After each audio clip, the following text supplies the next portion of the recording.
তোকে আমি মারবো না, আমি এই পুকুরের দৈত্য। তুই আমাকে পানি দিয়ে আমাকে জাগ্রত করেছিস।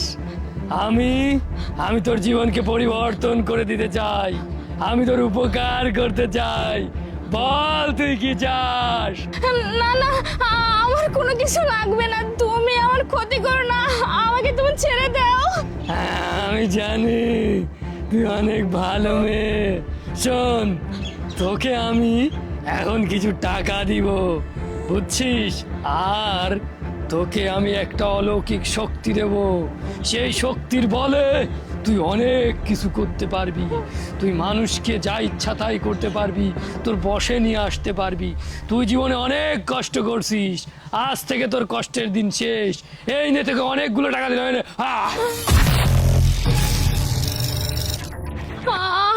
আরে তুমি আমাকে এতগুলো টাকা দিলে? শোন, আমি তোকে এখন এতগুলো টাকা দিলাম, আমার একটা অলৌকিক শক্তি দিছি। সেই শক্তি দিয়ে তুই চাইলে আরো অনেক টাকা বানাতে পারবি, জীবনে অনেক ধনী হতে পারবি। আর শোন, আমি তাহলে এখন যাচ্ছি, আর তুই যদি জীবনে আরো কিছু চাস আমার কাছে আসিস। এখন তুই যা। আচ্ছা ঠিক আছে, আমি যাচ্ছি। মা দেখছেন এই ততটা এই কাজের মেয়েটাকে কত টাকা দিছে, তার মানে ওর কাছে আরো অনেক টাকা পয়সা ধন সম্পদ আছে। মা যেইভাবে হোক না কেন দত্তর কাছ থেকে আমাদের ঠিক টাকা নিতেই হবে, বুঝছেন? আরে যাই হোক, ওই যে দত্ত যে টাকাটা দিল কাজের মেয়েটাকে, ওই টাকাগুলো সব নিতে হবে, ওর কাছ থেকে একটি টাকা দেওয়া যাবে না। হ্যাঁ যা, শোনো চলো আমরা ওকে গিয়ে ধরি আর গিয়ে জিজ্ঞেস করি কিভাবে ওকে টাকা পেলো, ঠিক আছে? হ্যাঁ। আর জেনে তারপর আমরা টাকা নেবো। হ্যাঁ চলো চলো, আসো আসো। আই শান্তা দাঁড়া। মা হ্যাঁ, এই তুই টাকা পাচ্ছিস না, টাকাগুলো দে। এই পিছনে কি কিসের টাকা? হ্যাঁ এই একদম মিথ্যা কথা বলবি না, আমরা দুজন সব কিছু দেখছি। তুই ওই যখন পুকুরে পানি ফেলাতে গিয়া একটা দত্তর কাছ থেকে টাকা পাইছিস, আমরা কিন্তু সব জানি। দে টাকা দে। না ম্যাডাম, আমি টাকা দিব না, ওই টাকা আমারে দত্ত দিছে। এই ভালো ভালো বলতিস টাকা দে, না তো কিন্তু তোর খবর আছে। না না ম্যাডাম, দেখুন ওই টাকা তো আমারে দত্ত দিছে, আমি কেন আপনাকে দিব? তোমারে দিছে টাকা তাই না? শোন, বালতির কাছে পানিটা ফেলাইলি, সে পানিটাও তো আঙ্গ বাড়ির, বালতিটাও আঙ্গ বাড়ির, আর পুকুরটাও তো আমগো।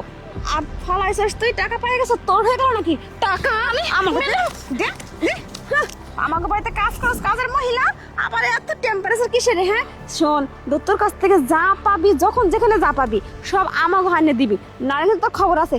আর শোন, তোর কাছ থেকে টাকা নিছি, এখন তুই আমাকে বল দত্তর কাছ থেকে তুই টাকা নিলি কিভাবে, সেই কথাটা আমাকে বল। আমরা কি দত্তর কাছ থেকে আরো টাকা নিব, তাই না মা? না না, আমি সেটা কইতে পারবো না, কি করে আমি টাকা পাইছি?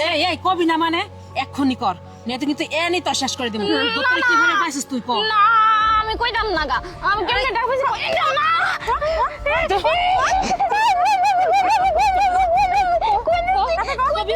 কইতাছি আপনারা না দাঁড়ান, আমি কইতাছি কি করে টাকা না চলে গেছে, একটা গলা কি কইতাছি। সত্যি কথা কবিতা আছে, কিন্তু খবর আছে। দাঁড়া, তোরা না এমন করতেছস, দত্ত আমারে যে শক্তি দিছে সেটা তো জানোস না, এখনই মজা দেখাইতাছি। কি ভাবস কত কষ্ট গেল লাগে, তাড়াতাড়ি কও। হ্যাঁ কইতাছি, কি করে টাকা পাইছি সেটা কইতাছি। হে শান্তা, তুই কি করতেছিস? ছেড়ে দে আমাদের, বলতে ছেড়ে দে বলতে, কি করতেছিস তুই? যা করছি না একদম বেশ করছি, এবার বুঝ ঠেলা দেখ কেমন লাগে। আমি চলে গেলাম।